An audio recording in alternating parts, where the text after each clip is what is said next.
We've been at sea for 6 days, leaving from Fiji, head to New Zealand. Seasickness, rotating watches, and the general struggles of living life at sea have all been taking their toll on us. The journey isn't done yet, though. We're still yet to see land, but when we do, it will come with its own set of concerns.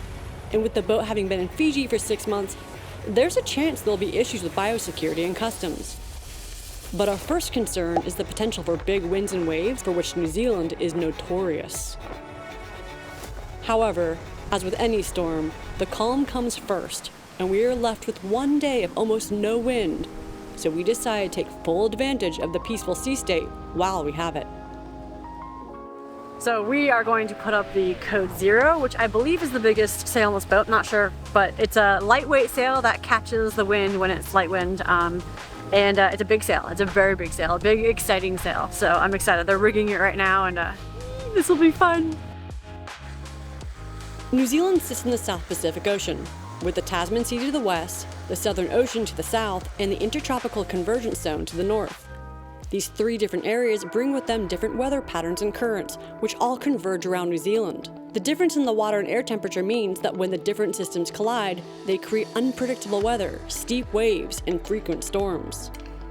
On top of this, the Tasman Sea and the South Pacific Sea run on different tide phases, meaning sometimes when it's high tide on one side of New Zealand, it's low tide on the other, which can cause strong currents where the oceans collide. There's also a continental shelf which starts about 200 nautical miles north of New Zealand. Simplified, this means you have less space to fit the same amount of water from waves. The result? Waters around New Zealand claim some of the highest waves in the world. So with that in mind, today would be the last day with calm enough seas for us to take advantage of the offshore sea life. So we decided it was the perfect time to let out the line. Who knows? Maybe we'll get the...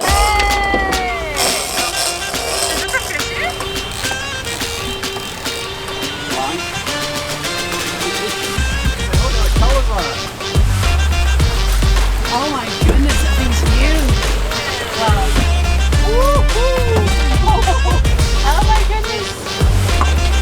She's beautiful!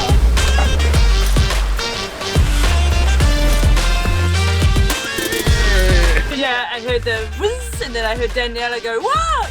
Dorado in there. They're called Dorado? Dorado.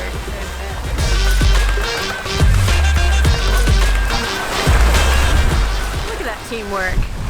Love it. That smells clean and fresh. I like it. There we go. Woohoo! Go Captain! Woo! It's a woohoo moment. Lovely white beaches, Marky. Yeah. Why not freshwater? Do you know why you don't wash in fresh water? Because you don't. Don't ask why when you're a fisher person. The sheepy time. Oh, is it okay way to wake up? Captain, can we be working up this way every day? Well, I like this every day. How do we roll on this boat? We all go 1 for 1. Like, how do we make this fair? Like 1 in, and we wait for the next person? I like the way you're thinking, because that's exactly what I was thinking. That is delicious. That was good. As the sun began to set, we knew this would be the last moments of calm seas and no risk of land obstacles. So with the perfect conditions, we looked west towards the setting sun, waiting for the elusive green flash. What a beautiful evening for the sun to go down. The green flash is an optical phenomenon that you can see when the sun is almost entirely below the horizon. For a second or two, the upper rim of the sun will appear green in color. The green flash can occur at sunrise, but is more common at sunset. It can also be observed at all latitudes, but is less common and shorter close to the equator. Being at sea provides the perfect conditions, as in order to see the flash, you need calm seas, no pollution, haze, or clouds, and a far-away, distant horizon. Seeing the green flash is extremely rare, and legend says that once you've seen the green flash, you'll never again go wrong in the matters of the heart. Are you sad? Yeah, you know, I feel a bit let down, to be honest. I just don't know why the sun doesn't want to perform for me. I've always been really loving to the sun. I give the sun all of my skin to wrinkle and burn.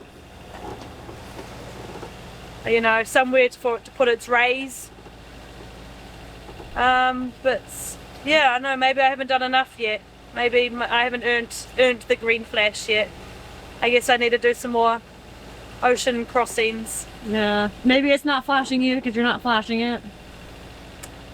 Let's try that next time. Mike, how are you feeling about these, this wind that's coming our way? I don't often use the word gorgeous, but it fully deserves the word gorgeous. It's amazing. No, I mean the wind that's coming though. Oh, no, it's going to be great, isn't it? It's 20 knots. It's nothing compared to what we had on the Tiana, is it? No. Like gusting 39 on the Tiana. So you're getting a lot more comfortable. Oh, yeah. So even though you know there's big wind coming, it's going to be slightly more uncomfortable. You're totally cool with it. Oh, come on. It couldn't possibly be like harder than the first 2 days when we had that. We were just pounding straight into that swell, hard on the wind for 2 days. Man, it was the most I could do was just to move seats. I was just tired from just hanging on and then vomiting off the back. Well, that just makes you doubly tired, doesn't it? So yeah. While we were excited to finally have wind, big rolling waves meant we didn't get much sleep. And unfortunately, the stakes were about to be upped. How you feeling about approaching New Zealand? Yes, I'm quite excited to see land. This is the most excited I've ever seen your face. Yeah, I'm a bit tired. Oh, I yeah. forgot how roly-poly downwind is. Yeah. It's really hard to get to sleep. It Your knocked us body out. is just being rolled around, Yeah. waking up constantly. Did you get some? Should I? I did a little bit this morning. Yeah, just now I did. Good. People often think that being at sea is the most dangerous part of an expedition. Certainly, you don't want things to go wrong when you're out there, but at least there's nothing that you can hit. With proper attention to your surroundings and equipment, most oncoming dangers can be prepared for well in advance. As land approaches, though, things get trickier. The waves get steeper, squalls are just as present as ever, and shallow waters mean that running into land is an ever-present danger.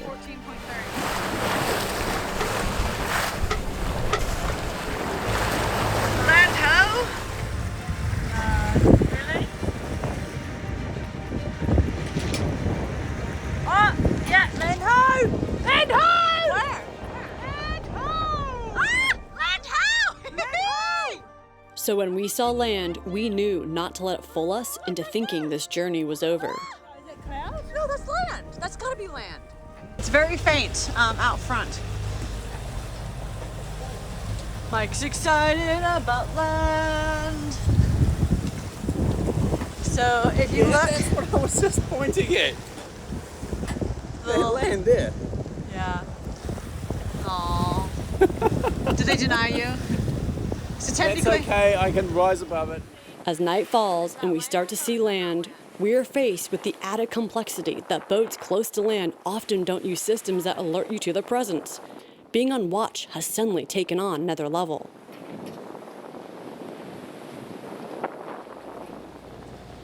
hey Mike. All right, my watch is done. You Yep. gonna take care of the boat? Yep, taking over after you. 6 a.m. watch. So how will this watch be different than your last watches? Because actually we're not in the middle of the ocean anymore. That's such a bizarre feeling because there's nothing to see out there. But here, you actually have to do some navigating. Yeah, exactly. Like there's actually been boats on the AIS and things on the radar.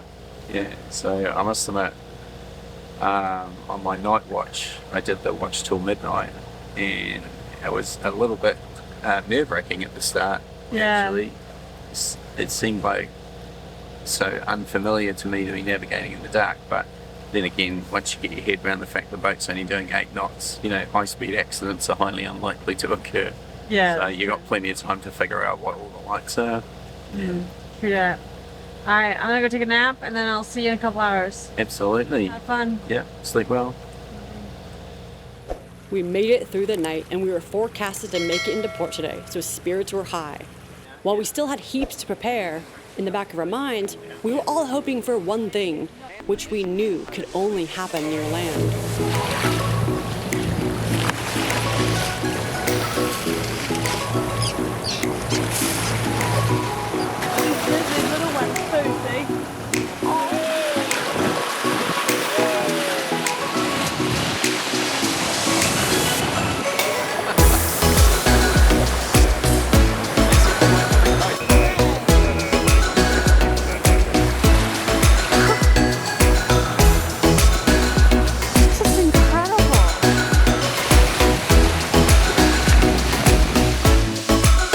Mike's a happy man. This is amazing, eh? Oh, you hear that one?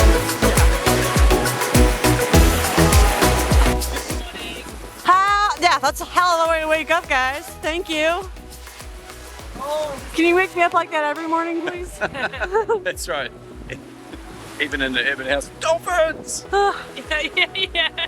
Welcome to Danielle's rushed out of bed because I saw Dolphins morning hair. The state of euphoria is still following me. I hope it stays with me for the next couple of hours, maybe even days, who knows? But that was incredible.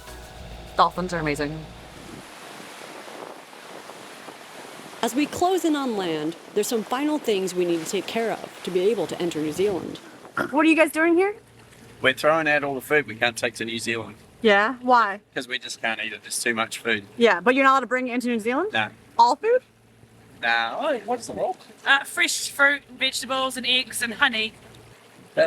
Last time they took away meat, even the frozen meat. Yeah, meat. Oh yeah, Pressure, yeah. all food. All right, let's see you lob some eggs. Okay. New Zealand has tight rules around biosecurity, and many unpackaged foods must be thrown overboard a minimum of 12 nautical miles offshore. Okay. You ready for the carrot toss? The carrot toss. So which one? You have the missile. Okay. This is the intercontinental ballistic missile coming in. All right, ready? What? We'll still got potatoes. Okay. Now it's your turn. I'll do the Okay. the first throw. 1, 2, 3. Oh, that was good. Damn. Good velocity there. All right, New Zealand, we comply. Ha ha ha ha. Say that again. Disclaimer. Sorry about wasting food. Yeah, we tried to eat it. We did eat a lot of food. We had a lot of food. We definitely did not starve on this trip. Oh my god, we had a lot more than last time. That's Yeah, we ate a lot of like we food. actually ate this time. Yeah. We don't like wasting though, do we? And we don't support it. I try to avoid it. Yeah.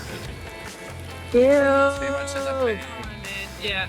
You just manhandled the shit out of that.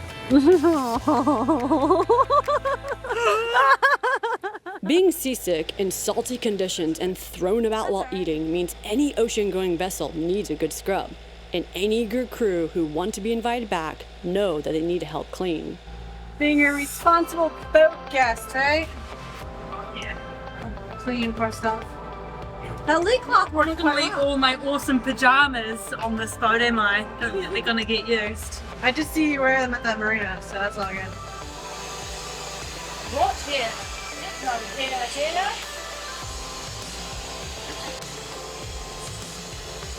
That's not how you clean, Dana. One way to avoid getting the hair from here down to here. The way we wash the boat, wash the boat, wash the boat. This is the way we want. Oh, hold on. Girl, we're twerking. That spot's really clean now. It kind of feels like we went through the excited period and now we're all just like waiting. Oh, this is the way you want to enter New Zealand. What do you mean? Nice and Relaxing. quiet. That's true. Yeah, no, Boisterous exit of Fiji and a quiet entry of New Zealand. I think this is my only time I've ever entered New Zealand quietly. Oh, We right. had a big entrance when we came in last time, right? Yeah, man, we were, well, don't know about you, but I was so glad to get into the shelter of the North Island. Yeah. That was just exhausting, wasn't it? Yeah. Why do we fly a yellow flag? That's what's called a Q flag. Yeah. Yellow is the letter Q in the phonetic alphabet, and it means you need quarantine. So you need someone to come and do quarantine and protect the boat.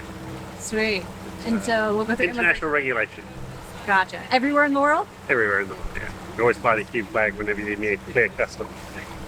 Oh yeah. You're not allowed to go on land until you've cleared customs, and then you're allowed to drop your Q flags.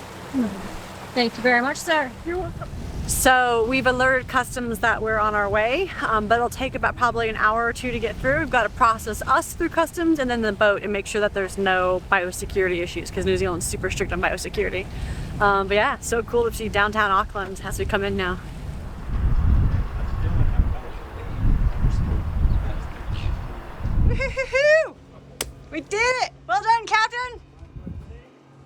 Hell yeah. As the boat pulled away, I was left to reflect. It had been 1 year since I had done my last ocean crossing. In that year, I had moved out on my own for the first time in over a decade, fully committed to building a business to help other adventure YouTubers, and I had a goal to be out full-time adventuring again in a few years. I had told myself I would do at least 1 ocean crossing per year to keep the dream alive. But in the midst of land life, I had sunk into comfort. This trip had relit a fire for me, but I was still a bit disconnected from my dream. Ahoy, land ho! Land hoes! All of you hoes on land! Us sea hoes are coming! Incidentally, one of New Zealand's biggest influencers was coming into town, and I'd gotten an offer to jump on one of the boats helping to sail him into Auckland. Was it possible being surrounded by all the adventure dreamers who followed him would give me the inspiration I needed to keep me focused on my goal of being a full-time traveler once again? I'm a sea ho. I might have to prepare for that one. And we've lost it. We're sea hoes.